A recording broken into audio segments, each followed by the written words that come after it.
Hello friends, welcome to Susan and John MathTube. In today's video, we're going to talk about the sampling distribution. Till now, our focus was on the population and we found a lot of population measures, etc. But from today onwards, we'll be focusing more on samples. That is, we are going to be practical. Now look at this. You have to be very good with the terms population and sample. Now look at this. If you consider all the characters, if you consider all the members in an experiment, then it will be called population study. And the process of collecting the data is called census. I'll repeat once more. If you consider all the members in a study, then that is called population. And the data collection is called census. But think about the real life scenarios. Do you think it's easy to collect each and every data from population? No, it's impossible. For example, suppose you're studying about the height of a particular plant. Do you think you can go around all over the world and study about that plant? Maybe, but practically it's very hard. Or let's say you're studying about the length of the vehicles. Can you go and measure the length of all the available vehicles in the world? Might be, but it's collecting data is really hard. So population study is not always feasible. So practically what we do is we have to depend on samples. Now sample means we pick a few members from the population. So what do you mean by sample? We collect a few members from the population. Now when you collect a few members from the population, we might make mistakes. So in order to avoid those mistakes, we always choose something called random sample. And that means we pick a sample, that means a few members in the population, in a very random manner. Okay, now let's think about a population.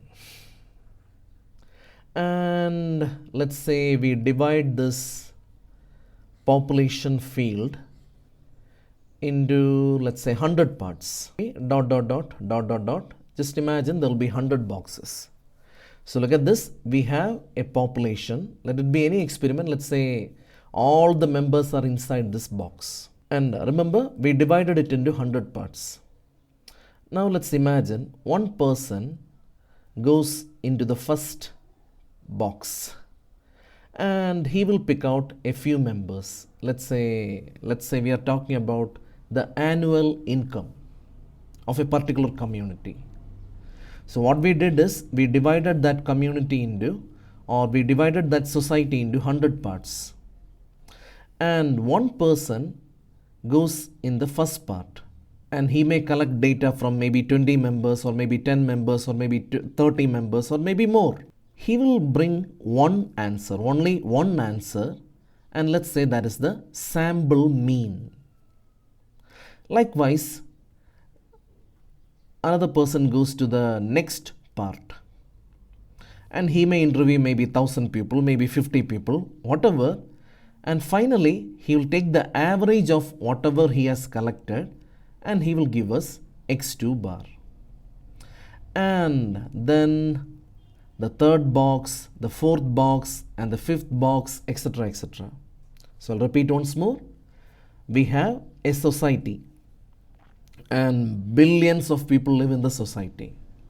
So what we did is we divided the whole community or the society into 100 parts.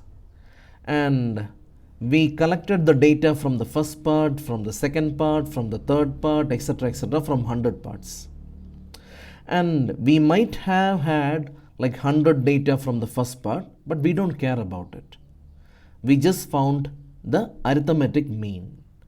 That means after this process, I'll be left with x1 bar, x2 bar, x3 bar, dot dot dot, x 100 bar. I'll be left with 100 data. And now if you plot our answers in a graph, so we are talking about annual income and the number of people, etc., etc. I'm sure that we'll be able to see a normal distribution. That means some of these average values will be very high. Let's say we went to the posh part of the city, we went to the rich part of the society. So such averages will be very high. But most of the part of the society need not be rich. And maybe some of the averages are like very small because we might have gone to the rural areas or the places where poor people are living. So the average might be very low. But majority of these averages will be in the middle part. So I'm sure that we'll end up with the what you call normal distribution. And this wonderful theorem is called the central limit theorem. So this wonderful theorem is called the central limit theorem. Now you can think about any experiment you would love to perform, but the final product will be a normal graph. And to be exact, this theorem will be perfect when n tends to infinity. Okay, so once more I'll tell you what happened. You have a population. We divide the population into many parts, and from every part we collect data. Let's say we divided this into 25 parts. So from every part I'll be expecting a sample mean. And if I plot all those sample means in a graph, it will turn out into a normal distribution. Okay, now let's talk about a few more things. Now look at this. If you calculate the population mean, population mean is denoted by mu, and the population standard deviation, and maybe the population proportion. Now look at this. All these measures are called parameters. And at the same time, if you calculate the same measures like mean, standard deviation, proportion from a sample, that means you're calculating sample mean, sample standard deviation, sample proportion, etc. All these things are called statistic. Now look at this. Our aim is to predict the parameter. In the beginning itself I told you, population studies give us accurate answer, but it is not always feasible. So practically we have to depend on sample studies, and we find sample measures very easily. We find the statistics very easily, and our aim will be to predict the population parameters. For example, we might find x bar very easily, but I'll be always targeting mu, and this is called estimation, and the difference is called error. The difference between the sample statistic and the population parameter is called error.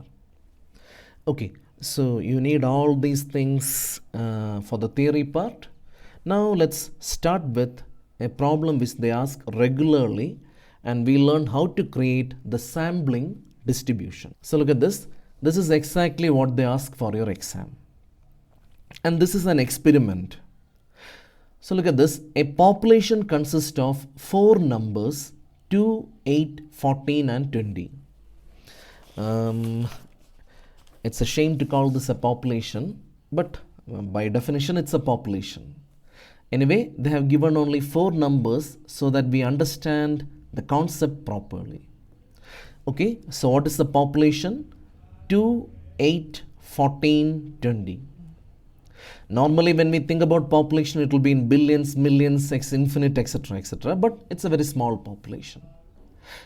Okay, now in part 1, they are asking us to write all possible samples of size 2.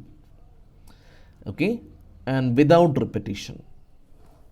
Okay, now look at this. The population size I'll denote by capital N, that is equal to 4. And the required sample size. So tell me what's the required sample size? I'll denote by small n is 2 and without repetition, without replacement.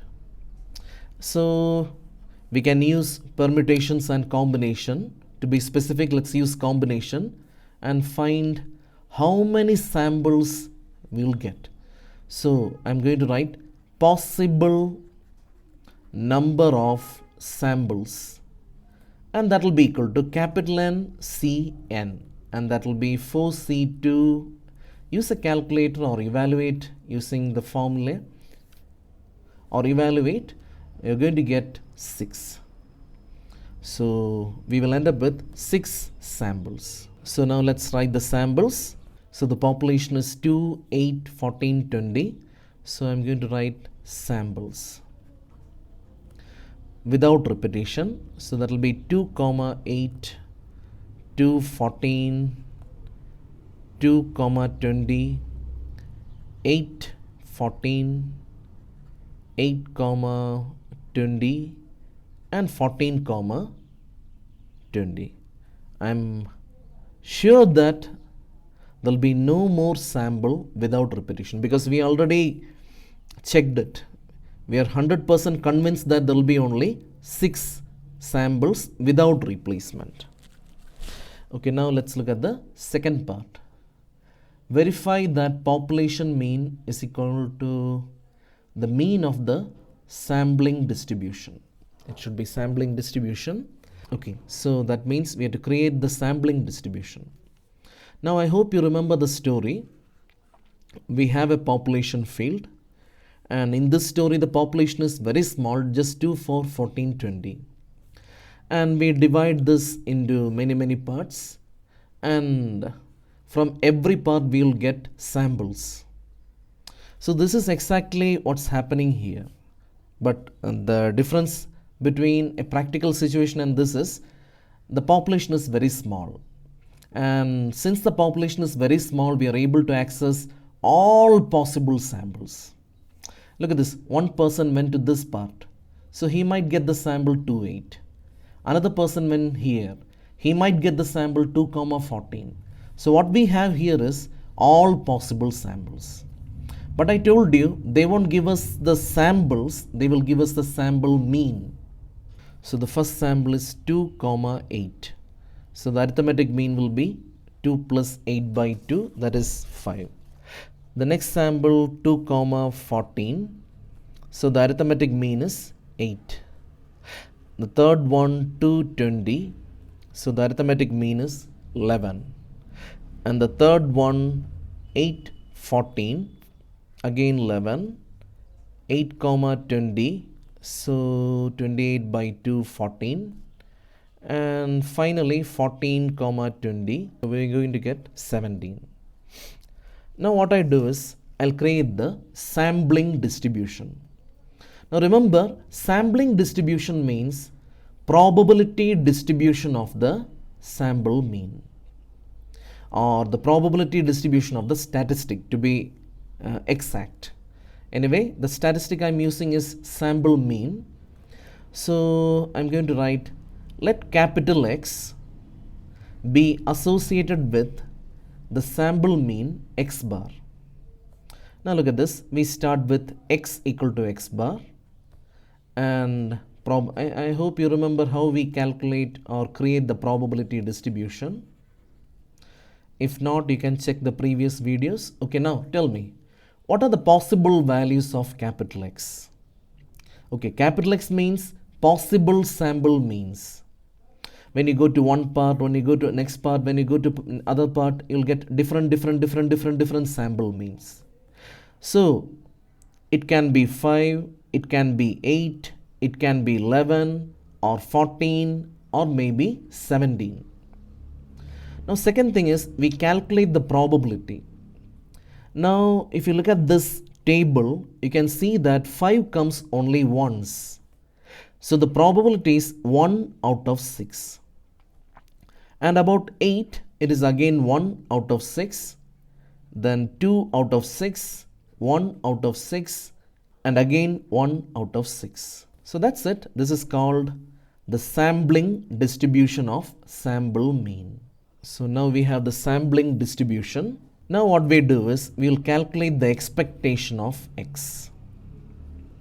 And we denote this by mu X bar.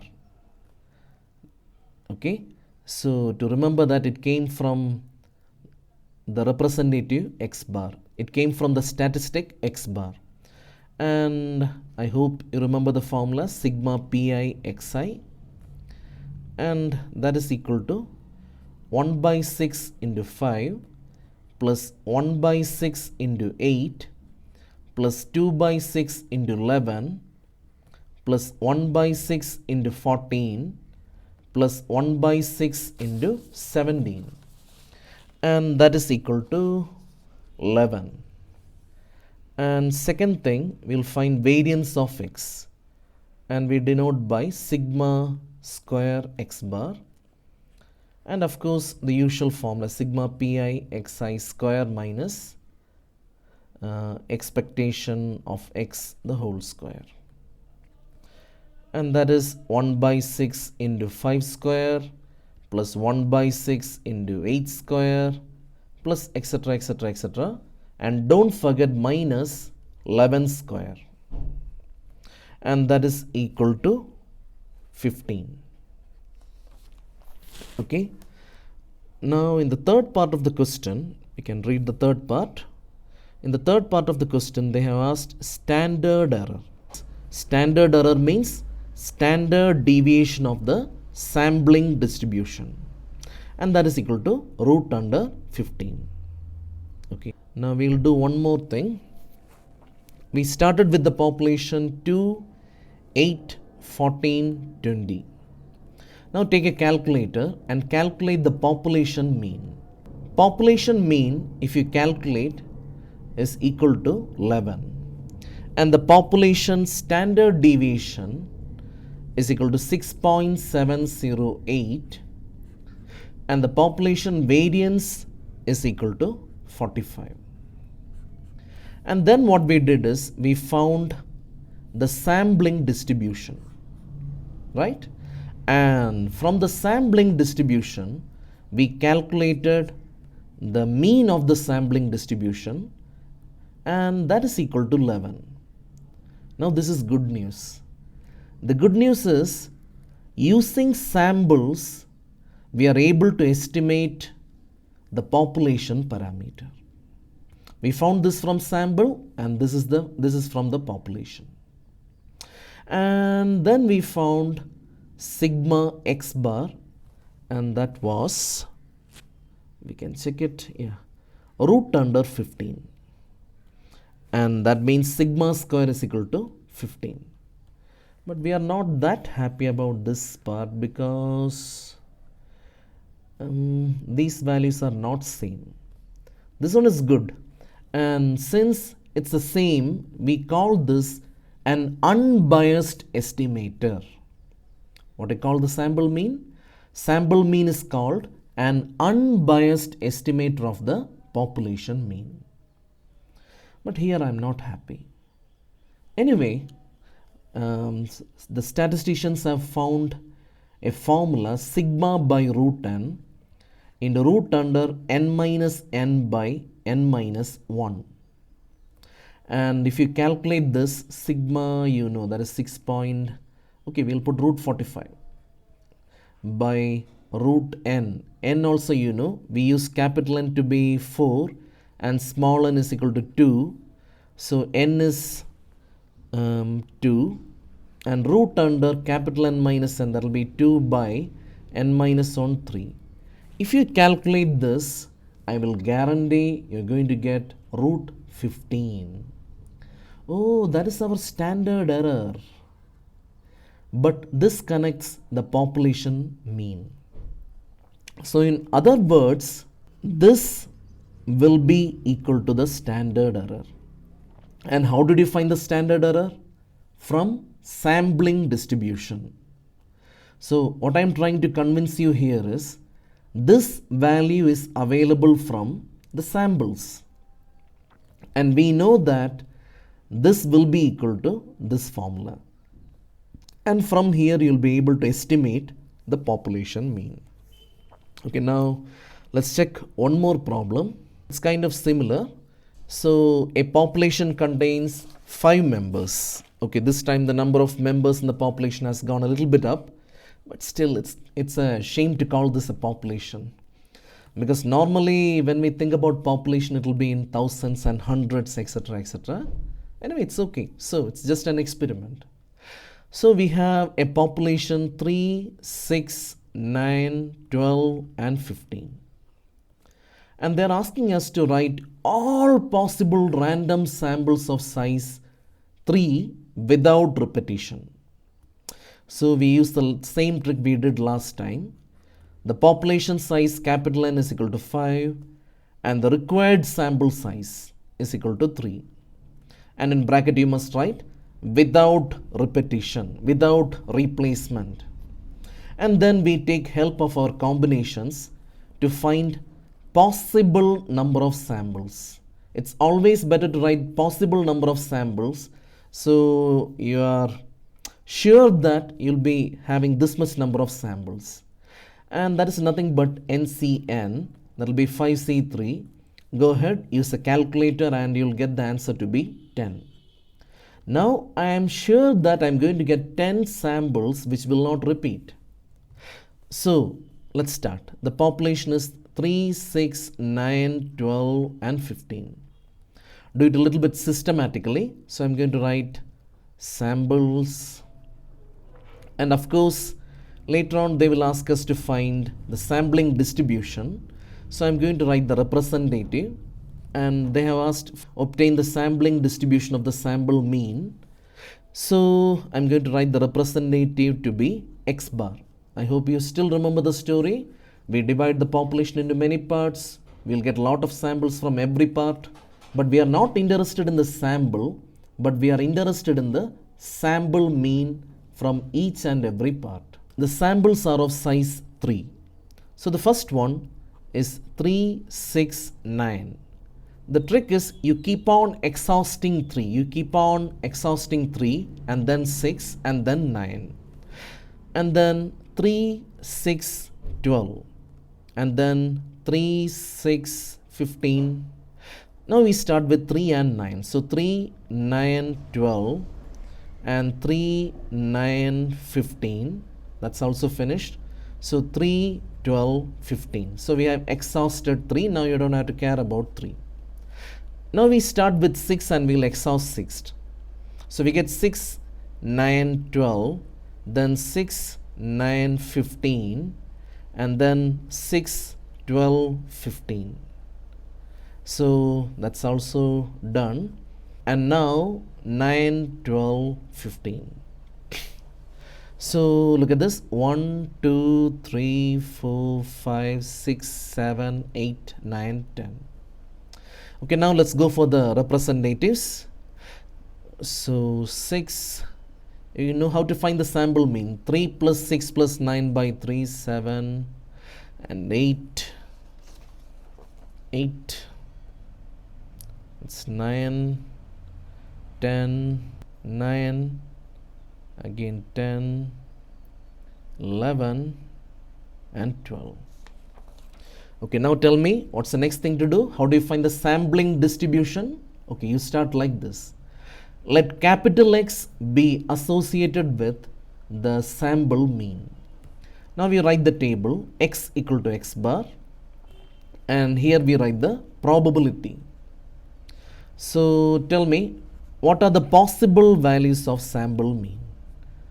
So the sample mean can be 6, the sample mean can be 7, maybe 8, maybe 9, maybe 10, 11, 12. Please make sure you write in ascending order so that the calculations are easier. Now tell me, what is the probability of getting 6? Of course, 1 out of 10, because it came only once in 10 times.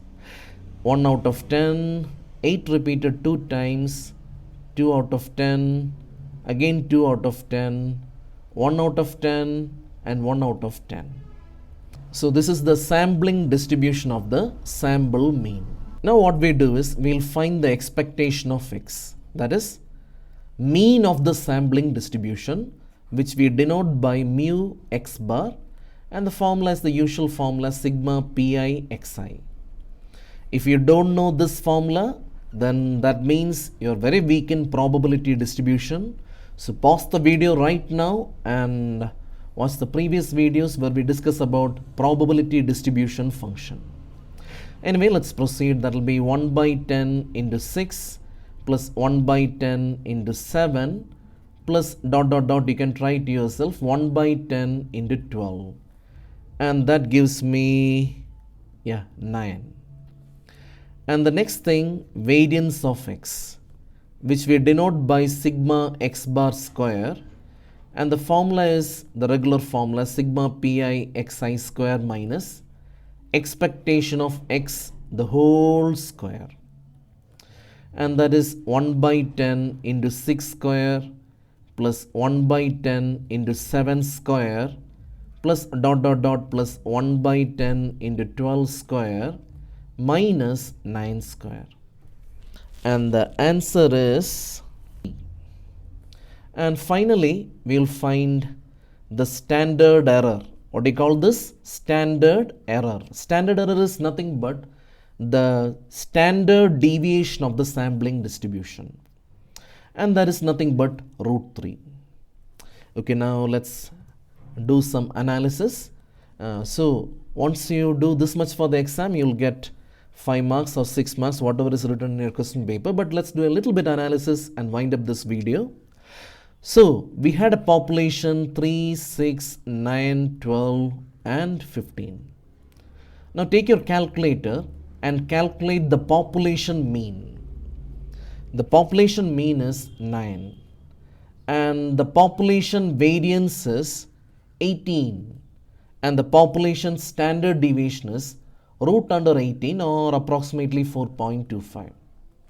Now look at this, we gathered all these things from the population. Now let's go for the good news.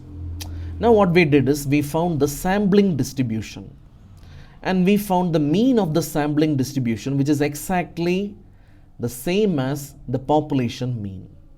So that is why it's called an unbiased estimator. Okay, but when we checked sigma x bar square, I'll check it. You got 3 and sigma is equal to √3. Okay, so this is not an unbiased estimator, but I told you, statisticians have found a formula sigma by √n into root under n minus n by n minus 1. You can verify it, but this will be equal to √3. So once you plug in all these values, you'll be able to estimate the population mean from sampling distribution or the statistic. So that's it. Soon I'll be back with another video, and in that video we'll be discussing about the central limit theorem. I already gave you a rough idea about the central limit theorem, but in the next video we'll be discussing about the central limit theorem. And one more very important thing, take your past year's question papers and find out similar questions and work out a lot of questions of the same type. I'll be back soon. So till then, bye.